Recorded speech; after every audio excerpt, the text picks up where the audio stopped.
Hey, how's it going? Welcome back to JC channel. I'm Jerry and last week's winner is JBTom321. Congrats, I've sent you a YouTube PM. Based on past giveaways, I realized the YouTube PM system is extremely clunky, so to say the least, it's much easier to keep communications on either Twitter or Facebook. My link is down below. More so on Facebook because I respond faster there. And stay tuned to the end of this video for this week's giveaway. So the match we have here was taken from a battle I had during the quarterfinals.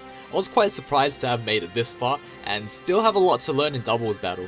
And without further ado, let's get started. So this was our second match of our best of 3 series, so we're quite familiar with each other's team comps, and having faced this choice band in Metagross that one-shotted my Gardevoir from full health with just one unboosted bullet punch forced me to bring in the Azumarill from turn 1. As you can see, he opts to cripple my Ludicolo, perhaps thinking that it will lock me into fake out by passing me the choice band, but he will soon learn that this is a costly mistake as I get a nice, juicy, super effective knockoff that almost one-shots this Metagross. He is going to preserve his Metagross for later, perhaps to use on my Gardevoir as I switch out Azumarill knowing he does outspeed and might go for the Bullet Punch and Giga Drain combo to completely take out my Azumarill. So we too are going to save it by going into Sableye. This is perfect because now the Intimidate from Mallow isn't going to bother us one bit. So we get a huge hit off with the Scald. I guess he was praying for the Aqua Jet, and as predicted, Sableye is going to eat up the Giga Drain. Once again putting on my prediction shoes, I was expecting either a Protect on the Mawile or a Camerupt switch in to eat up the Will-O-Wisp. His Ludicolo is mostly harmless, but I do want it to eventually go down, so I get a free Will-O-Wisp off on him as my Ludicolo goes for another Scald. This time he does bring in the specially bulky Latias, which is going to take a Will-O-Wisp and Scald a little too well.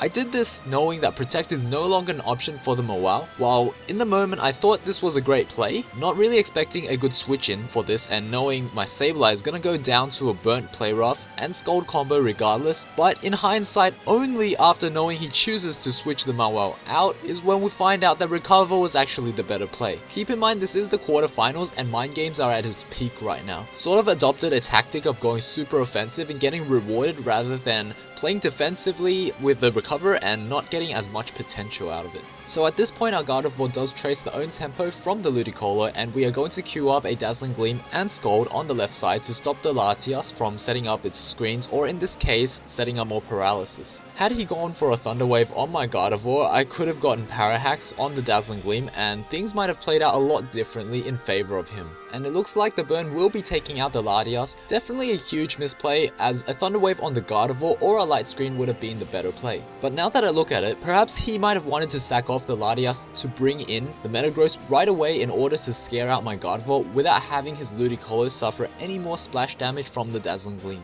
Knowing his tactic, I have one of two options that can take a Bullet Punch, my Azumarill or Salamence, and here is where the mind games begin. Will his Ludicolo opt for a Giga Drain or an Ice Beam predicting said switch? At this moment in the tournament, these are the thoughts that cross my mind with every decision I make. As you can see, I do make the right prediction and eat up the Ice Beam. Had I stayed in, my Gardevoir would have went down to the Bullet Punch and the Ice Beam would have went straight to my Ludicolo, and if I had switched into my Salamence, I would have ate up the Bullet Punch but lost my Dragon straight away to the Ice Beam.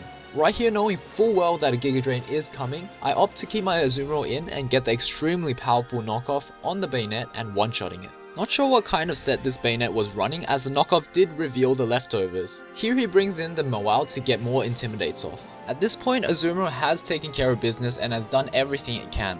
Here I predict the Mawile to Mega Evolve, which it ends up doing, but I also predicted it to go for the Play Rough or Sucker Punch, seeing as it does outspeed my paralyzed Ludicolo. While on the other hand, his Ludicolo outspeeds my Azumarill, hence I went for the Aqua Jet to get off as much damage as possible before fainting. But instead his Mawile is going to go for the Protect, which was quite unexpected and sort of risky for him, as I could have easily got a free switch out with both my Ludicolo and Azumarill if I so chose to, which would be quite a risky play in itself at the time, not knowing what my opponent's decision would be. With all that done, I do bring in my Mawile to get the Intimidate off and finish off the Ludicolo. I wanted to go for the Play Rough instead of the Sucker Punch in case he does switch into the Camerupt, but at the same time I knew that Mega Evolving would give me a huge boost to my special defense and defense to take on the Scald if he so chose to. Basically again going for the more aggressive and somewhat safer play. Unfortunately, as you can see, hacks is a thing in this game. We get the bad side of the dice and receive a burn, which will be cutting our damage in half. Next, he will be bringing in the Camerupt as his final Pokemon available, and knowing that I have a Salamence and Gardevoir at the back, there is no need to play risky or do anything fancy with the switches. I opt to go for the Sucker Punch for some chip damage on the Camerupt, as his Mawile will be going for the Play Rough to finish off our Ludicolo, and his Camerupt goes for the Eruption, taking out our Mawile. Looking back, I could have opted for a Protect on the Mawile in order to store for an extra turn, but the Camerupt does hit both targets, so it would just be stalling out the inevitable. And also, having a Gardevoir on the field with our Salamence would potentially play mind games on him, having him to worry about Sucker Punching the Gardevoir instead of ignoring a harmless burnt Mawile on our side of the field. So we do just that and bring the Salamence and Gardevoir onto the field. We will be going for the Fire Blast, as he's left with no other option but to go for the Play Rough, hoping that my Fire Blast would miss. At the same time, I do opt for the Will-O-Wisp onto his Mawile in case he tries to Sucker Punch my Gardevoir, which can easily take us out from that range. Looking back at it, if the Fire Blast was to miss, I will still have the Will-O-Wisp, which would allow Salamence to survive a Play Rough. But if the Will-O-Wisp was also to miss, then